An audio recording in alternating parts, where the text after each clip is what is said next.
Halo semuanya, salam sukses semuanya. Jumpa lagi bareng saya. Kali ini saya akan memberikan sebuah diskusi bersama teman-teman lagi seperti biasa. Cuman diskusi kali ini teman-teman, saya akan memberikan sebuah topik yang justru membuat teman-teman sendiri pun insya Allah bahagia ya. Topik yang akan saya bahas kali ini adalah berhubungan dengan resep anti bangkrut. Betul sekali. Banyak orang takut berbisnis, takut berusaha, bahkan mereka cenderung takut melangkah karena mereka takut bangkrut. Betul sendiri.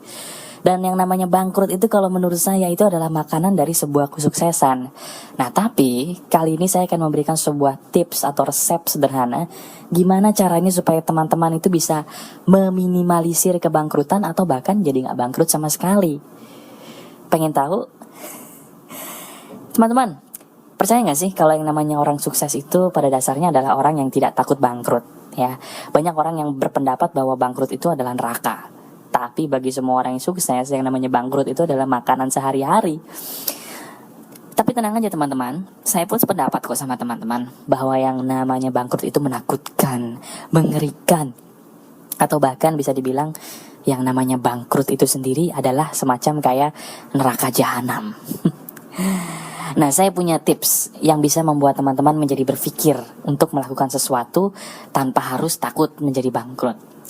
Begini ya teman-teman, tahu gak sih yang namanya orang kaya dan orang miskin itu punya loh yang namanya perbedaan di dalam yang namanya menentukan rencana keuangan.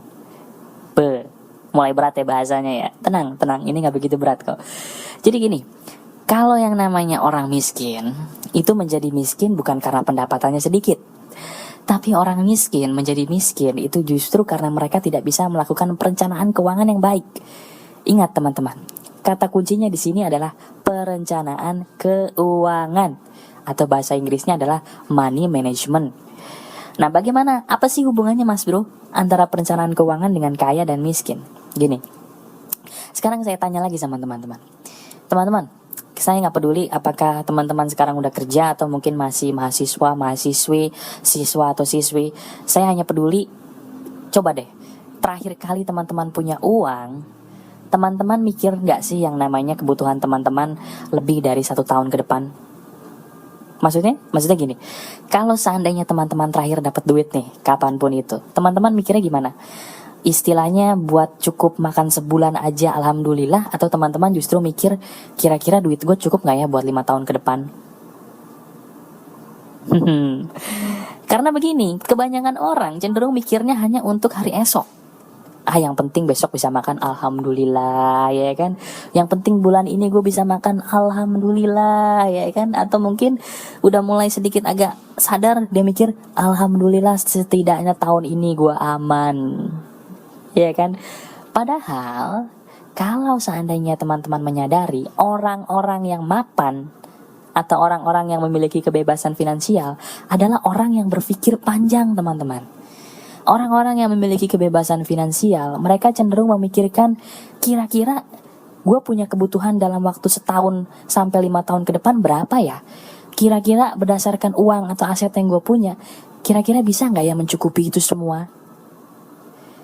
Sementara orang-orang yang masih dalam taraf kemiskinan atau mungkin di bawah kesejahteraan, mereka akan berpikir, yang penting gue alhamdulillah hari ini bisa makan, alhamdulillah gue minggu ini bisa makan, yang penting gue bisa makan hari ini, yang penting dapur gue ngebul hari ini. Betul gak? Terus salah bro kalau gue bersyukur? Salah kalau misalnya gue mengucapkan alhamdulillah hari ini bisa makan? Oh tentu tidak teman-teman. Kita harus bersyukur setiap saat, setiap hari. Cuman pola pikir kita dirubah. Jangan hanya kita mensyukuri sesuatu yang bisa kita penuhi untuk 1 hari. Belajarlah untuk kita bersyukur atau mengelola supaya kita bisa hidup 5 tahun ke depan dalam keadaan yang safety atau aman.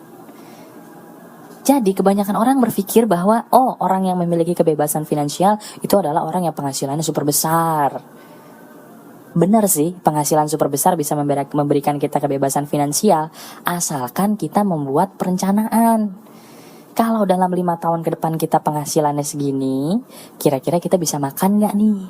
Kira-kira kita bisa gak nih membayar listrik, membayar uang sekolah? Kira-kira kita bisa gak nih liburan? Kira-kira kita bisa gak nih membayar uang mobil, pajak, listrik, segala macam secara aman? Sementara kalau di sisi lain ya, orang-orang miskin cenderung memikirkan masalah itu secara bertahap. Hari ini bisa makan, alhamdulillah. Tapi belum bisa bayar listrik.